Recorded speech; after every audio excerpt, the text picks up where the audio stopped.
Yeah. Yeah. We don't need to do the actual like will I tell, because that you can just use that from the previous one, can't you? No, we need to do it. You need to do it again. Well, do you want to do your stupid thing? No, that was one off. So, hello and welcome. No. Right, go on then. No, I'm not. Obviously, as we said last time, this is just our thoughts. There's various ways to do this. There is more than one way to skin a badger. You like badgers? Good. Oh, hello and welcome to episode 2 of Will et al. That's episode 1 done. So there we go. Right. And Elliot, we are picking up on a tweet from Lucy, which was about ball carry. There are a few around ball carry. Over to you. What am I doing? I thought you were doing the intro.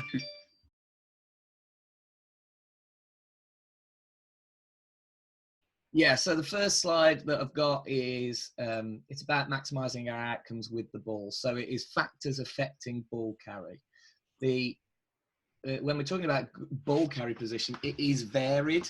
I think people should really acknowledge that it's not always 10 past 2, as you might have said in the olden days, as it were. I think it's important to look at what we're doing, why we're doing it, and what it's going to allow us to do. So when we're talking about, to quote James Bateman, he's getting loads of clangs, isn't he, on this? He is our favourite of the dice group. Well, I don't know. He's no Phil Capper. When we're talking about ball carry, Bateman would talk about world-class ball carry. I think that's great that we're actually setting our standards high. So, but thinking about what our outcomes are, is it maximising? Is our ball carry position maximising the possible outcomes that we can have with the ball? So I've put down here 6 factors that I feel probably influence that. So the location we're on the pitch is massive. How the defensive pressure on us, the impact that has, and where that defensive pressure is in relation to us. Support from our teammates, because obviously if we're trying to maximise outcomes, connecting with them is fundamental in that. So where they are will influence how we carry. The relative space around us on the pitch, that kind of links to the pressure, but not entirely. Then the other 2 I would say is, what's the game situation? What time is it? What's the score? And then individual skill set. So that could be, am I really adept at 3D elimination skill? Well, where I carry the ball, we'll probably try to maximise my opportunity to do that. But also thinking about the individual skill set of the opposing players. So for me, all those things are constantly, they're like cogs turning up and down, and right in the middle, they are influencing where that ball is in relation to me, in relation to my stick.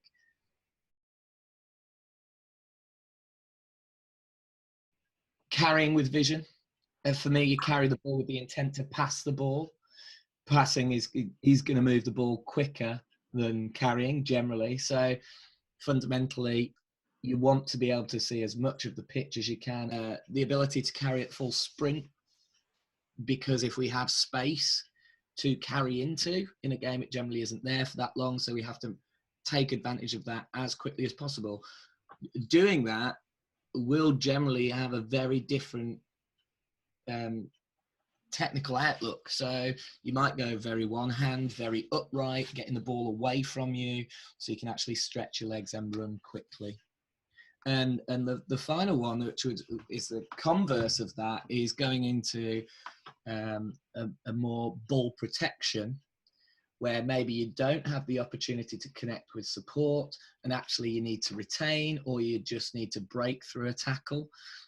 Collapsing your ball carry position so that you have your body between the ball and the pressure from the defender. So how does that affect, say, let's say school hockey or junior hockey? Because that's one thing I always find is there's not that. Yeah, so, well, I think in terms of the the standard that you will be playing at, what you'll find is a differentiation in ability can be bigger. So therefore, actually, the relative pressure that my opposition can put on me maybe doesn't force me to run as quickly as I possibly can. I think it's, from a coaching point of view, it's understanding that if you do have a really good player, then you are saying, well, actually, just because you can mug off that guy over there doesn't mean that's a robust enough skill set for you as you grow up, as you mature, as you play at a level that's going to stretch you. So making sure you as a coach are not the limiting factor of that player's development with your expectations, but you are pushing them and you're asking them, can you go quicker? Can you keep it tighter to your stick? Can you maximize opportunities even if there's 7 people around you rather than 2 or 3 or 1 or no one? They're on the attack like this, you're relying on your God. So really good clip. Can I just say, this is going to be really hard to commentate over because they're just class. So I just want to watch it. Yeah, we'll leave that bit in. Bang girl. So a couple of thoughts here on the ball carrying. I think it's really important she checks her run with the ball carry, so she actually slows down the pace of the ball for the second elimination. So as you see coming through here, it's not technically pretty. It's a good elimination. And then here she checks her run with the ball and uses her footwork before she then eliminates the second time. 20 feet. And then Can you go back to just as she's receiving, please, Al? As this ball is coming to Velton, she is starting with her receipt. Stop there. And go back there. So as it comes to her ball carry position, lock this defender into a position there. So it's locking her on the hotline to goal because of how she's carrying the ball. That gives her the threat to go either side of her. But in particular, you look at where the defender's toes now are, they're pointing at the ball carrier. And fundamentally, this is something that I would talk to players about. If your ball carry position is going to maximize your vision, looking at the toes of the defender is a real good cue for you in terms of lateral elimination. Because when my toes are pointing at you, I can only move forwards. So if you go either side of me at this point, I have to step to adjust to then try and run alongside you. So from a point of view there, you see exactly the defender can only move at her. So it allows that lateral elimination.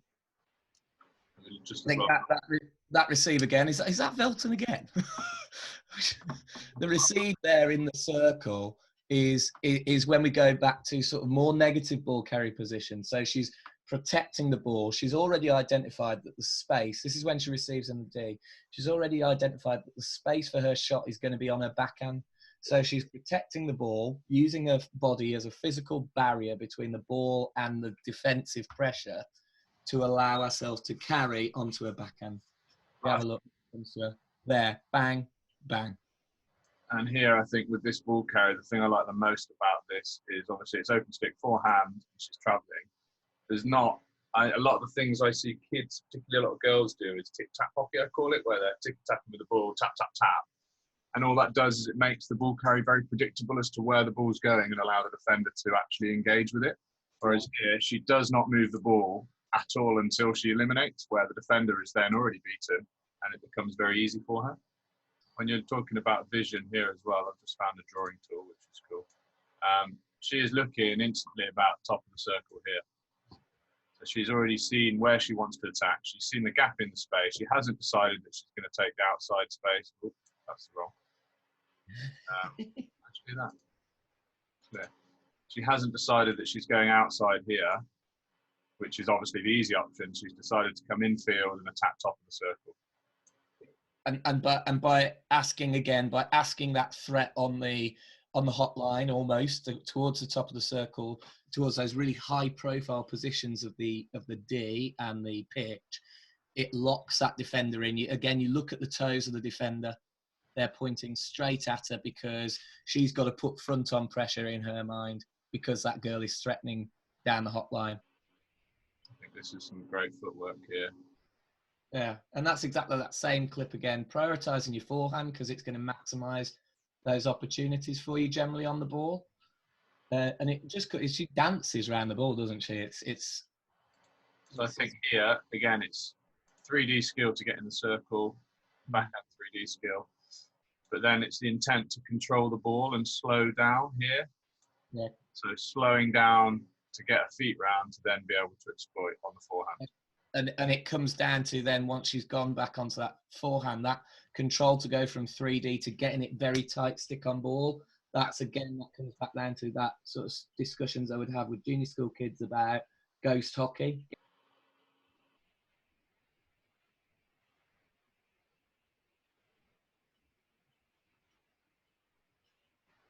Pick that out. Wowzer. Ball carry though, Will? Any thoughts? Sorry, I've got distracted.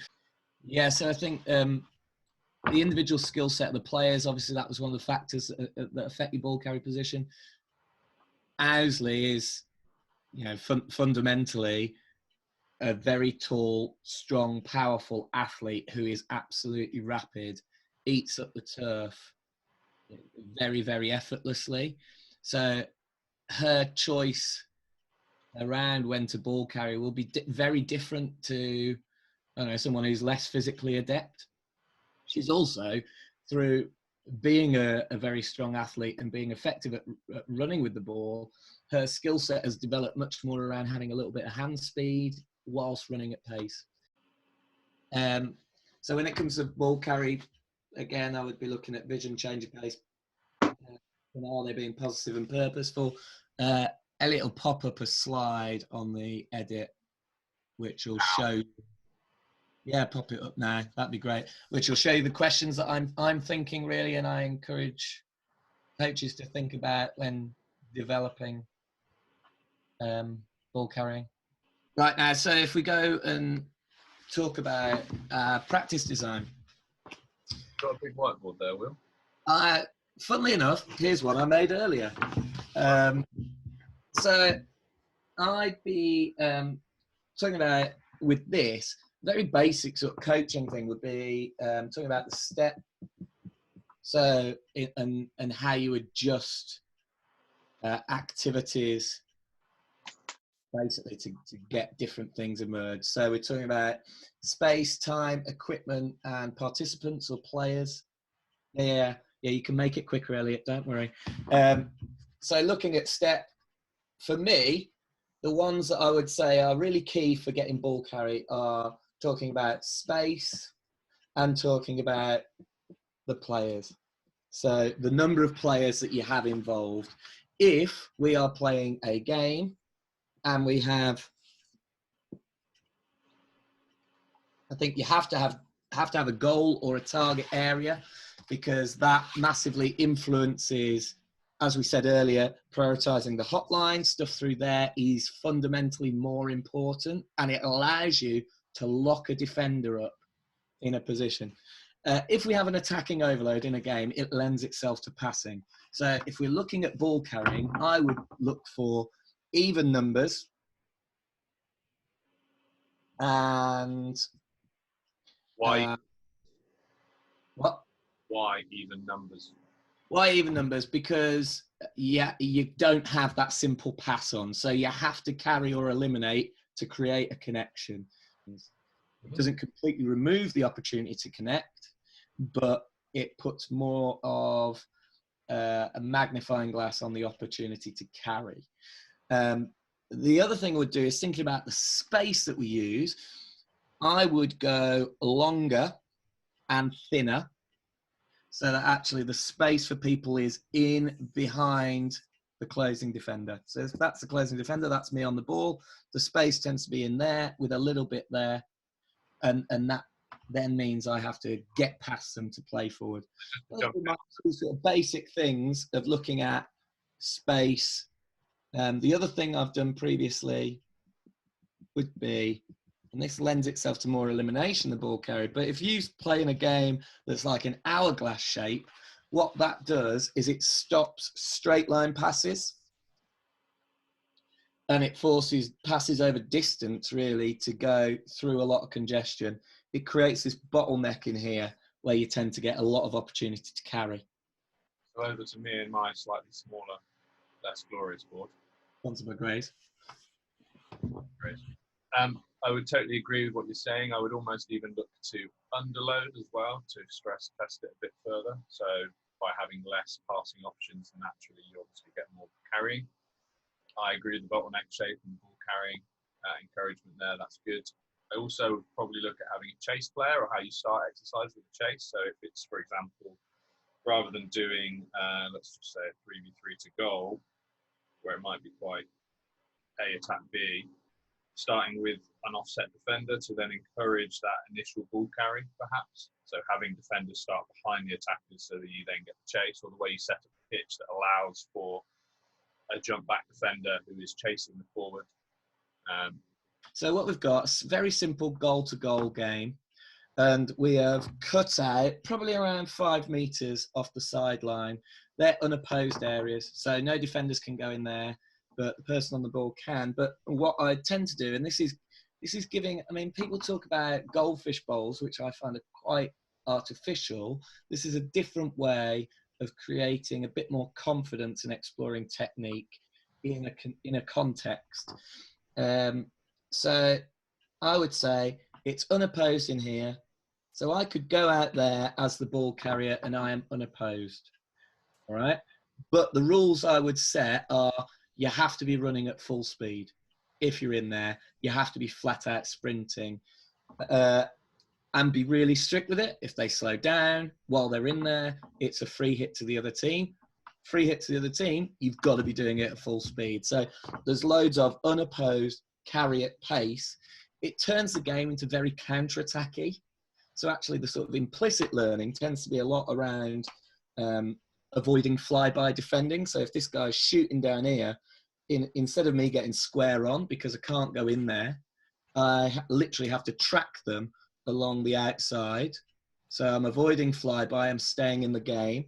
But then also we start to get, because they're carrying hard down there, we get a lot of congestion occurring in the circle for pullback, for delivery at pace, that sort of stuff. So that's the implicit learning in this around our defending. But what it's doing is it's reducing the pressure with some quite strict rules around exploring carrying at pace, at proper pace. Yeah, I like that. So just an idea from me, I quite like using various phases. So first of all, I narrow the pitch, and then the idea is that effectively you just start 1v2. The ball goes in, it can either be a drive and a dump, or it can be, so the player drives, dumps the ball behind for a player then to receive and go. And the idea is that you can start 2-on-1 and 1v2, you can start it how you want, manipulate it how you want. So 1v2 gets played out to goal, that's dead, another ball comes in, these guys remain in the game, could be an opposite 1v2, so this time 2 bibs to 1, to make it a 3-on-3.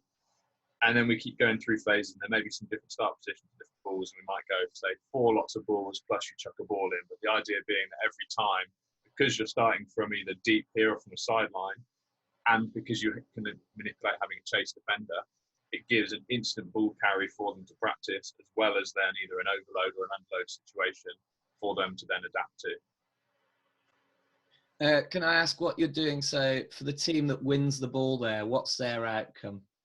Team that wins the ball, it can either then be an encouraged carry out or turn and burn, and then they can play to goal, or it could be complete a couple of passes, or get to the zone, turn and go again. So then it encourages more carrying. I think that's really important. When we spoke about earlier, those 6 factors that are going to affect our ball carry, we don't want just the attackers to feel like it's a skill for them. We want to create opportunity where both sets of players are going to explore doing carry in different scenarios in different areas of the pitch. And I think making sure that we have two-way play in those activities is providing that. Just so on that, the reason I like, so with this, for example, to go to 1 goal rather than 2 is quite often you see continuous jobby going X or Y either way.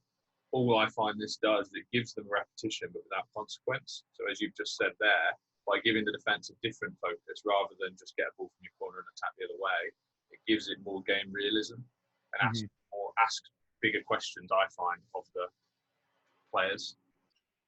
So this is my other one, again, exploring unopposed spaces and looking at how ball carry might change depending on pitch location. So much more congested area. We're now playing in a 23. And this is what I would call a right to attack game. Other people might call it a turn and burn game, where defenders win the ball, carry under control to the 23 to turn and go. I think it's really important for me with that you treat these as like 5-meter restarts, so free hit restarts, long corner, stuff like that. So ball can't be delivered straight in the D. You turn, the defenders have to give you 5. Again, you're getting those cues around ball carry decisions that you would get in a game. But I've cut these sorts of